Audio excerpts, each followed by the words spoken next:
Jemaat Korintus ini adalah jemaat yang dilayani oleh Paulus bersama teman-temannya yang lain. Setelah kurang lebih 1,5 tahun, Paulus meninggalkan kota Korintus dan pergi ke daerah lain.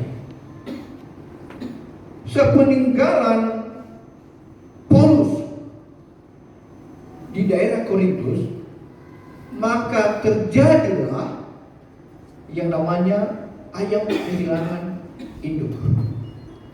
Masing-masing jemaat mulai ada perbedaan pandangan, ya, karena tadi masing-masing orangnya beragam.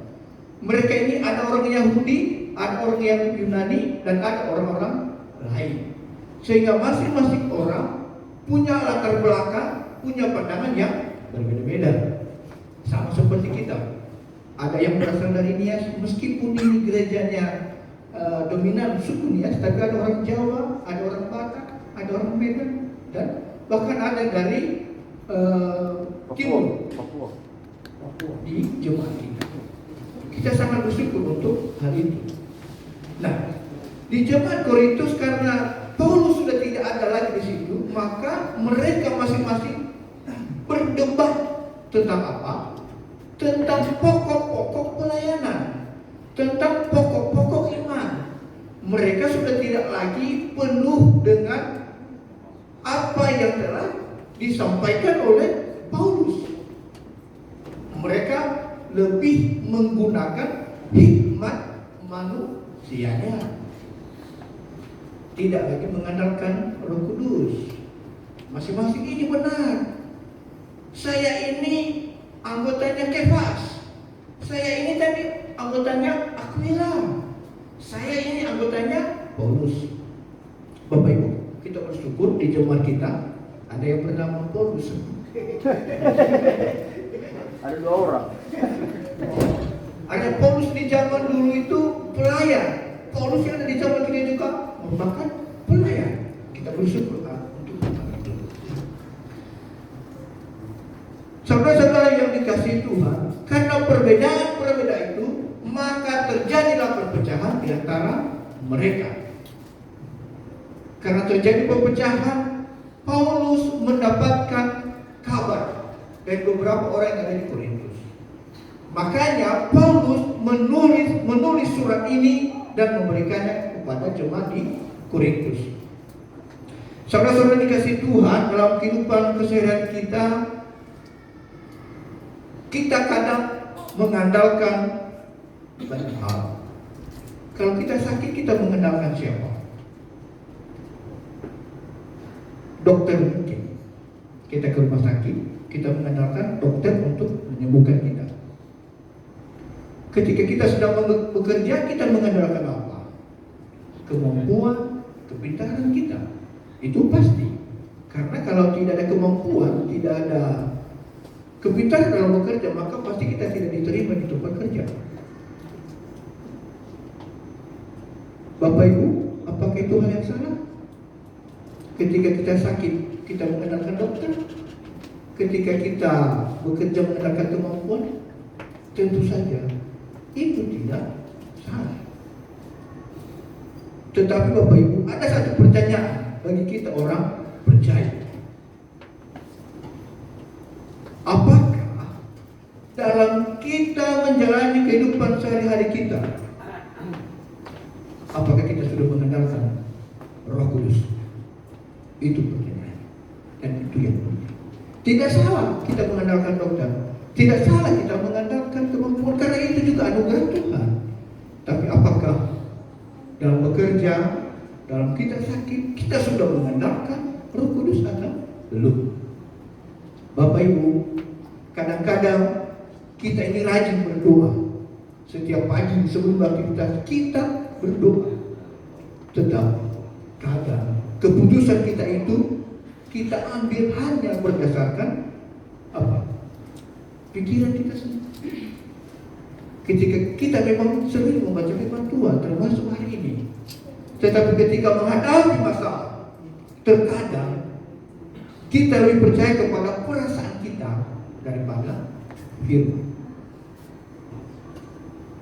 Bapak Ibu, Paulus mengingatkan kepada jemaat di Korintus bahwa orang percaya itu tidak boleh hanya berdasarkan hikmat manusia, ya, hikmat manusia tidak boleh.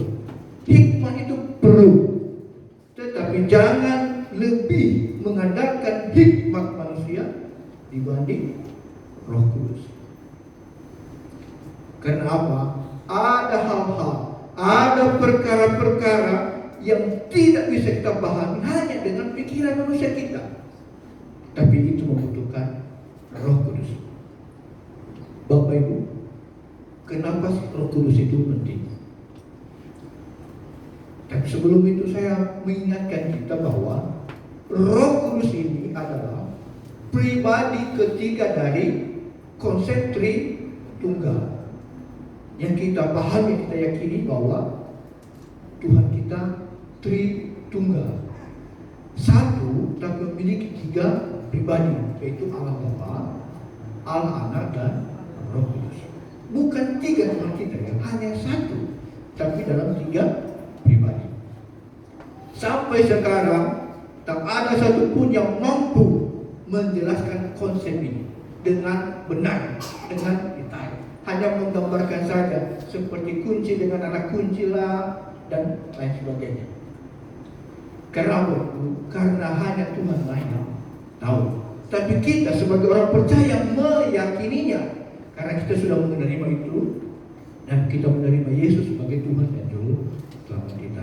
Maka apapun yang akan kita kerjakan kepada orang-orang yang belum menerima Yesus secara pribadi sebagai Juru Selamatnya, maka konsep Tritunggal tidak akan pernah dipahami, tidak akan pernah diterima.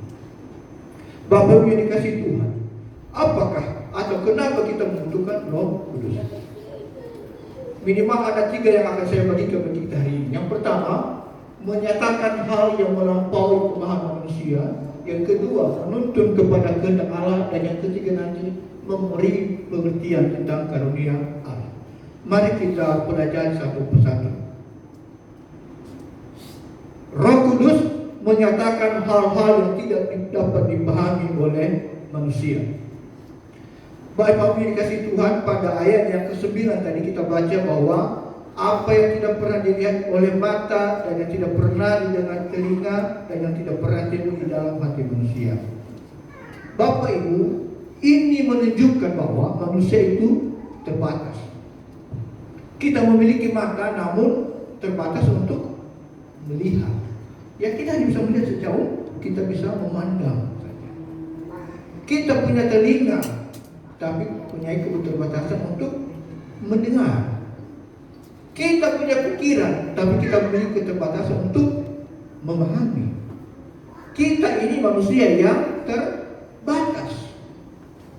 Umur kita pun terbatas. Kekuatan kita terbatas. Itulah sifat alamiah manusia. Karena kalau tidak terbatas, itu saja sama dengan Tuhan. Ya, makanya Tuhan menciptakan manusia terbatas. Tuhanlah yang tidak terbatas. Bapak Ibu, ada banyak hal yang kita tidak bisa mengerti hanya dengan kemampuan kita. Demikian pula dengan saat kita bekerja. Tapi kadang kita bertanya, mengapa Tuhan mengizinkan ini terjadi? Karena kita ketika berdoa sudah sangat khusyuk, 3 hari 3 malam puasa berdoa sampai dengkul kita hitam sakit, kepala kita tidak ya. Ya, karena kita lihat orang-orang yang sudah hitam ininya, seriusnya berdoa. Jadi kita sudah serius berdoa, sudah menangis, tapi doa kita tidak terjawab juga. Ya, kadang juga kita sudah melakukan hal yang benar, lurus, sesuai dengan firman Tuhan, tapi justru kita mengalami keadaan yang semakin sulit. Kadang kita juga sudah mengharapkan sesuatu, maunya ini, tapi Tuhan memberikan yang lain, tidak sesuai dengan apa yang kita inginkan, tidak sesuai dengan yang kita harapkan. Karena kita berpikir, bahkan sudah mengatakan, saya tidak mengerti Tuhan. Di saat-saat tertentu merasa, apa Tuhan? Cukuplah. Kadang juga bilang saya begitu. Kadang-kadang ketika titik sudah sudah jenuh, sudah capek, Tuhan, kapan ini berakhir? Sudah capek nih. Kasih keberkatan besar langsung. Itulah pikiran manusia. Itu keinginan manusia.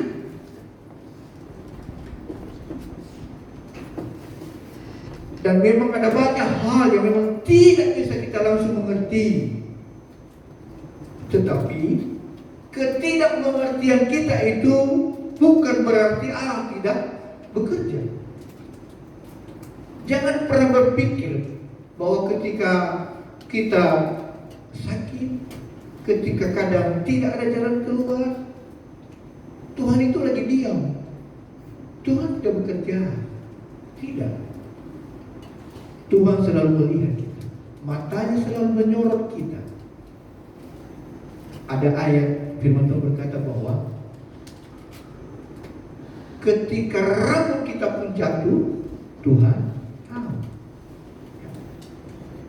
Kita bersembunyi dimanapun, di goa dimanapun, Tuhan tahu. Tuhan selalu melihat kita. Disinilah kita membutuhkan Roh Kudus. Karena apa? Roh Kudus akan menolong kita memahami pekerjaan Allah. Roh Kudus akan apa? Yang pertama, memberikan penerangan kepada kita, memberikan kita hikmat, dan memberikan kita pengertian tentang apapun, tentang hal apapun. Roh Kudus menolong kita. Bahkan jangan kita bertanya mengapa ini terjadi, tetapi berkatalah, Tuhan, melalui Roh Kudus-Mu, apa yang ingin Engkau ajarkan kepadaku tentang yang terjadi ini. Itulah harusnya yang kita lakukan sebagai orang bertanya, orang percaya. Bukan mengapa ini terjadi, tapi Tuhan, apa yang ingin Engkau ajarkan kepadaku tentang yang saya alami saat ini. Yang kedua, Roh Kudus menuntun kita kepada kehendak Allah. Tadi di ayat yang ke-11 dikatakan di sana bahwa demikian pula lah tidak ada orang yang tahu apa yang terdapat di dalam diri Allah selain Roh Allah. Bapak Ibu yang dikasihi Tuhan, itu artinya bahwa hanya Roh Allah yang mengetahui perkara-perkara Allah. Karena itu, jika kita ingin mengetahui kehendak Tuhan, kehendak Allah, maka kita membutuhkan Roh Kudus agar kita memahami, agar kita mengerti kehendak Allah. Saudara-saudara yang dikasihi Tuhan, Bapak Ibu terkasih, dalam hidup kita sering membuat keputusan-keputusan, baik keputusan kecil, keputusan sedang, hingga keputusan besar. Baik itu keputusan di keluarga, keputusan di pekerjaan, bahkan keputusan-keputusan di dalam pelayanan pun kita sering buat keputusan-keputusan. Pertanyaannya, apa yang menjadi dasar keputusan kita? Apakah menurut saya? Atau kita juga bertanya, Tuhan, apa yang Engkau kehendaki? Ketika kita membuat keputusan. Mengandalkan Roh Kudus berarti memberikan ruang kepada Tuhan untuk bekerja, untuk menuntun kita, sehingga keputusan-keputusan kita sesuai dengan kehendak Allah. Kadang Bapak Ibu ketika kita membuat keputusan, kita buat dulu keputusannya.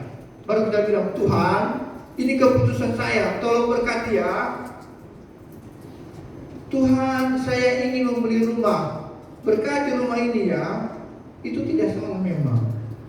Tapi baiknya, sebelum kita membuat keputusan, apa yang kita lakukan? Berdoa dulu, minta tuntunan Roh Kudus, sehingga setiap keputusan yang kita ambil itu seturut dengan kehendak Tuhan. Yang kita lakukan adalah, langkah yang harus kita lakukan adalah, yang pertama, berdoa, minta tuntunan Tuhan, lalu apa? Ketaatan. Taati itu. Taati apa yang Roh Kudus tuntun. Tuhan tuntun, katakan. Jangan melawan. Bapak Ibu yang dikasihi Tuhan, mungkin kadang-kadang dalam keseharian kita ada suara-suara yang kadang-kadang berbisik gitu. Itu suara Roh Kudus, jangan dilawan. Itu artinya Tuhan sedang bersama dengan kita. Mungkin ketika kita bekerja, kita ingin sedikit bermain, sedang ingin berbelok, tapi Roh Kudus bilang, jangan. Ayo jangan dilawan. Ya, itu tuntunan Roh Kudus. Kalau suara itu tidak ada lagi mengingatkan kita, maka hati-hati. Itu sudah berbahaya. Ya. Kalau sampai tidak ada lagi suara yang mengingatkan kita, berdoa. Minta tuntunan sama Tuhan supaya kita selalu ditegur. Kadang saya memang dalam pekerjaan ada ada tawaran, ada giuran untuk ingin lebih. Nanti kapasitas saya sekarang bisa melakukan itu. Bisa saja saya lakukan tanpa ketahuan, tanpa bisa dilihat apakah saya sudah melakukan hal yang tidak benar. Tapi dalam Kudus bilang, jangan, bahaya. Saya langsung, ini kadang-kadang memang manusia ya, memang daging itu mahal, tapi Roh Tuhan itu selalu akan menolong kita. Maka Bapak Ibu ketika ada suara-suara Roh Kudus, jangan dilawan. Itu bisa harusnya. Bapak Ibu yang ketiga, mengapa kita membutuhkan Roh Kudus? Karena Roh Kudus menolong kita mengenal karunia Allah. Di ayat yang 12 berkata, kita tidak menerima roh dunia, tetapi roh yang berasal dari Allah, supaya kita tahu apa yang dikaruniakan Allah kepada kita. Bapak Ibu, yang ketiga adalah Roh Kudus menolong kita untuk menyadari apa yang Tuhan sudah berikan kepada kita. Bapak Ibu, terkadang manusia ini sering melihat apa yang tidak dimilikinya daripada apa yang sudah diberikan Tuhan. Kadang kita melihat orang yang sudah punya 5 mobil, Tuhan, kenapa saya tidak?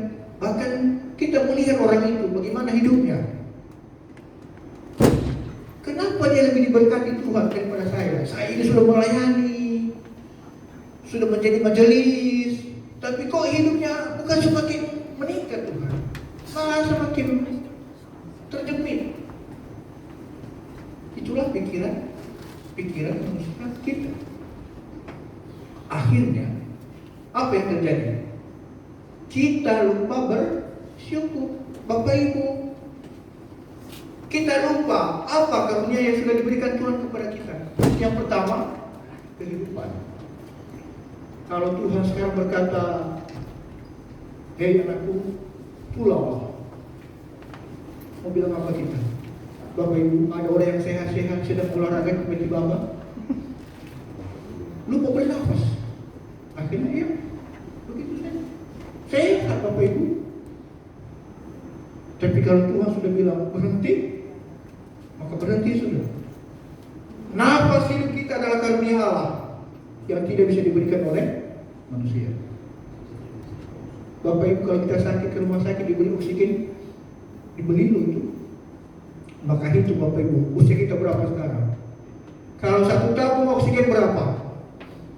Maka hitunglah, kalikan berapa uang yang harus kita bayar untuk nafas kehidupan ini. Saya sekarang sudah 39 tahun, masih muda. Bapak Ibu, ini sudah ada yang Bapak sudah mungkin sudah umur 70 ya Pak ya. Bersyukur Bapak diberikan kekuatan hingga saat ini. Beliau ini pernah menjadi bishop gereja Amin.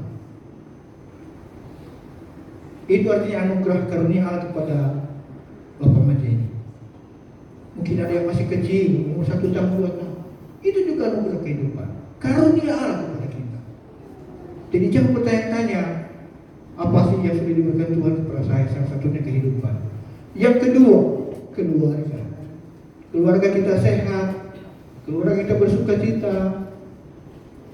Itu anugerah Tuhan. Keluarga kita damai sejahtera, meskipun di kampung bisa teleponan. Itu juga karunia Allah. Yang ketiga, talenta. Masing-masing kita punya talenta sendiri-sendiri. Ada yang bertalenta main musik, bernyanyi, ada talentanya memimpin, ada talentanya olahraga, banyak. Masing-masing kita punya talenta. Di Jemaat Karmel juga ada talenta, bahkan ada juga lenta. Memang gereja Jemaat Karmel ini punya semuanya. Punya restu saya, punya lenta, ada tuh lenta yang ahli dalam mengambil video. Ya kami sampaikan di awal Bapak Ibu, bila Bapak Ibu melihat ada yang mengkamar mandi di sini bawa kamera, bawa HP, mohon dimaklumi ya, itu sedang mendokumentasikan kita. Bapak Ibu, kita akan melaunching channel kita, YouTube kita supaya lebih luas lagi. Maka didukung ini program kita supaya cuma kita semakin berkembang dan bakat-bakat kita, talenta-talenta kita bisa dilihat orang dan membuat mereka semakin dekat dengan Tuhan. Itu tujuan utama kita. Meskipun ada efek dari itu nanti, itu juga merupakan berkat untuk kita. Itu karunia yang ketiga. Yang keempat, pekerjaan. Yang mungkin masih ada yang bergumul tentang pekerjaan, tapi bersyukur saja bagi kita yang sudah punya pekerjaan. Itu juga karunia. Bapak Ibu mencari pekerjaan sekarang susah. Kondisi ekonomi memang saat ini sedang menurun. Ya, tapi kita percaya saja bahwa Roh Kudus akan menolong kita.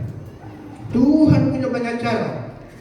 Nah, Tuhan kita hebat, Tuhan kita kuat. Bapak Ibu, teringat dengan waktu memulai jemaat ini di awal-awal berpikir mau kemana kita, ibadahnya di mana kita ini.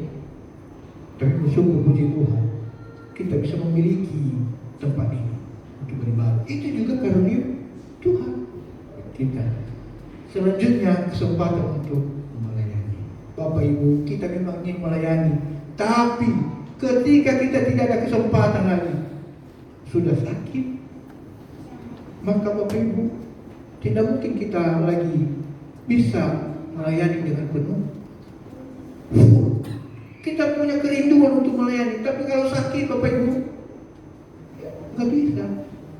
Jadi ketika sekarang Bapak Ibu ditunjuk jadi majelis, jadi pelayan, jadi panitia, bersyukur. Itu Tuhan sedang memberi kesempatan. Ya. Dan nanti ketika majelis pakai Tuhan minta kita, Bapak Ama Fitri, Bapak Mangwin, Sehati, siapapun kita, Pak itu bilang tolong dong jadi panitia ini, maka harusnya kita juga mau terlibat. Ada satu program yang sudah kita jalankan, akan kita mulai hari ini. Kita memberi kesempatan kepada semua jemaat untuk mengambil bagian dalam pelayanan kebersihan. Bapak Ibu, dalam pikiran kita mungkin membersihkan, mengepel lantai itu bagian, itu pekerjaan kotor. Itu kayak pembantu kita disuruh ngepel, disuruh cuci apa, Bapak Ibu. Ini kesempatan melayani, menjaga, membersihkan rumah Tuhan. Saya aja juga waktu ketika ini diputuskan majelis sudah bagian yang pertama, kami yang jadi giliran pertama, Bapak Ibu. Karena kita memang majelis harus jadi contoh. Kami ambil bagian menyapu, ngepel.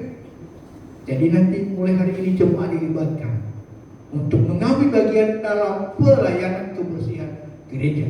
Kami berharap kita semua mau semangat melayani ini.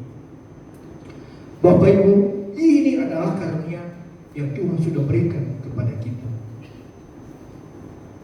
Jadi jangan berkata lagi ketika kita sudah diberikan karunia Allah, bukan ini milik saya, tetapi apa? Tuhan mempercayakan ini kepada saya. Bapak Ibu yang dikasihi Tuhan, minimal tadi ada 3 hal. Ketika kita mengandalkan Roh Kudus, kita akan mendapatkan. Bapak Ibu, ada perbedaan antara menggunakan kemampuan yang Tuhan sudah berikan kepada kita dengan mengandalkan kemampuan sendiri.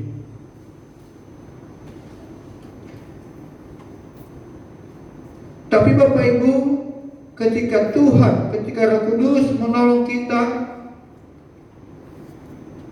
bukan berarti kita tidak bekerja, kita tidak berpikir. Tapi yang kita lakukan adalah tetap berpikir, bekerja, mengembangkan talenta, membuat perencanaan, dan semua di bawah pimpinan Tuhan.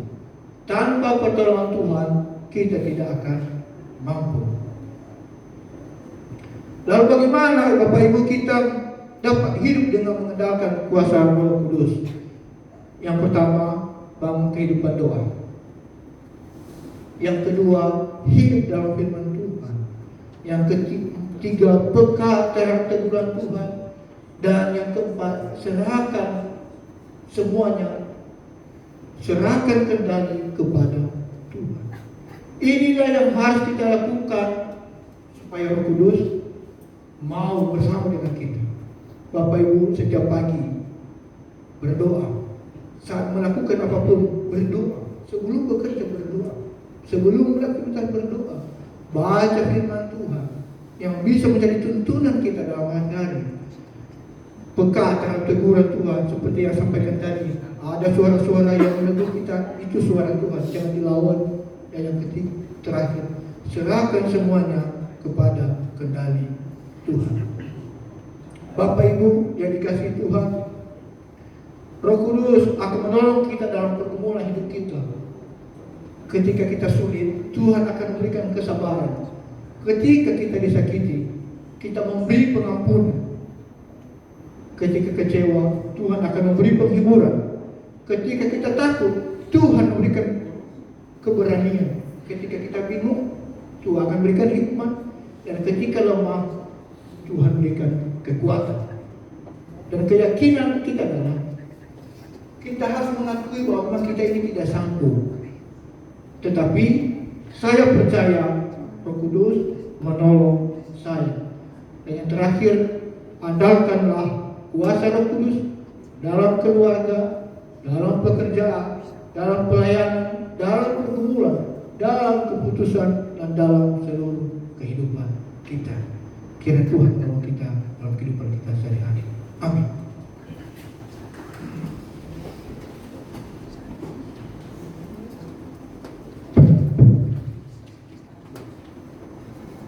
Bapak Ibu yang dikasihi Tuhan, mari kita membaca ayat hafalan yang diambil dari 1 Korintus pasal 2 ayat 9. Kita baca secara bersama-sama 3 ya. Tetapi seperti ada tertulis, apa yang tidak pernah dilihat oleh mata dan tidak pernah didengar oleh telinga dan yang tidak pernah timbul di dalam hati manusia, semua yang disediakan Allah untuk mereka yang mengasihi Dia. Bapak Ibu yang dikasihi Tuhan, mari kita menghayati firman yang telah kita dengarkan. Tuhan.